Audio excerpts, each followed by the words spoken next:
कथा सुनाई, दक्षिणा 3-4 लाख रुपए नहीं। महाराज जी क्या लेते हैं, जो आप रोज नाच कूद वार फेर भगवान का तिलक करके जो चढ़ोतरी चढ़ाते हैं, चाहे वो 1 आए, चाहे 1000 आए, चाहे लाख आए, चाहे कुछ भी ना आए, क्योंकि वो है बदमुट्ठी दान। और दान के विषय में क्या कहा जाता है कि दक्षिणा तो सबको पता चले, पर दान एक हाथ से दे तो दूसरे को भी पता ना चले।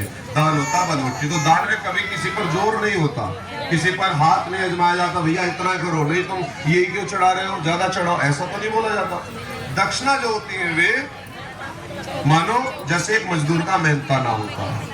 तो ऐसे ही आप सब लोगों के द्वारा जो सहयोग इकट्ठा हुआ, उस समस्त सहयोग को इकट्ठा करके ये समस्त व्यवस्थाओं की जिम्मेदारी भली भांति पूर्वक आप सभी सम्मानित गणों ने, हमारे सोलंकी जी ने यहाँ सुपुर्द की है। एक बार जोरदार तालियां, अभिनंदन, बहुत बहुत शुभ आशीर्वाद। और भंडारे की भी तैयारी है, पूरे जोर शोर से तैयारी है, और हम बहुत बहुत शुभ आशीर्वाद आप सबके जीवन में खुशियां आए, मंगल कामना करते हैं। लेकिन भैया कोई भी अपने मन में देखो, इसलिए रोक करके बोल रहे हैं, बड़ी तन्मयता से बता रहे हैं कि अपने मन में ऐसी भ्रांति मत पालना कि भाई व्यास जी कथा कराई 3-4 लाख रुपए लेते हैं।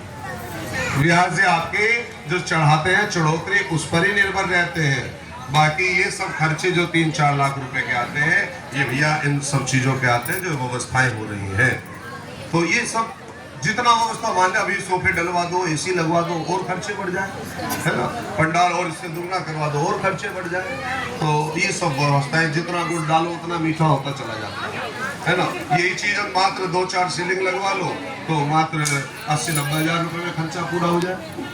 तो क्योंकि जैसे शादी ब्याह में जितना आप लोग मीठा डालते हैं उतना करने वाले डेकोरेशन कर देते हैं। तो ये सभी लोग जो आपके आने से पहले पूरी तैयारी करके देते थे, दिन रात यहाँ रुके हुए हैं, 4-5 लड़के लगभग हमारी टीम में भी यहाँ पर हमसे अलावा 15 लोग उपस्थित थे। तो दिन रात उन सब लोगों का भी एक चार्जेबल होता है, सब लोग अपनी दक्षिणा देते हैं, तो वो सब इसी में से दी जाती है। तो बहुत बहुत शुभ आशीर्वाद है।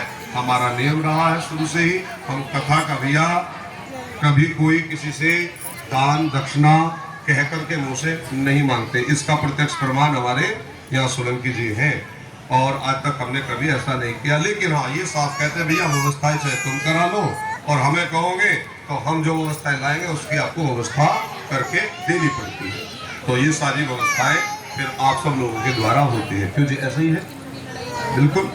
और देखो, अब पूरा ऐसा नहीं कि हम कोई आपको धोखे में रखना चाहते हैं। तो ये सब व्यवस्थाएं भली बातें आप सबके दिए दान से ही पूरी होती है, जो आप लोगों ने पहुंचाया है अध्यक्ष जी तक, सब माताओं बहनों ने जो इकट्ठा किया। क्योंकि संगीतकार आपने देखा, उन्होंने भी सब कल तुरंत निकले, आचार्यगण सब लोग अब चलने की तैयारी में है। सबका आपने देखा, हमने तिलक किया, सबको दक्षिणा दी। कोई ऐसा नहीं है 7 में 15 लोगों में आप सोचते हो कि नहीं महाराज जी, क्योंकि इन लोगों की जीविका है।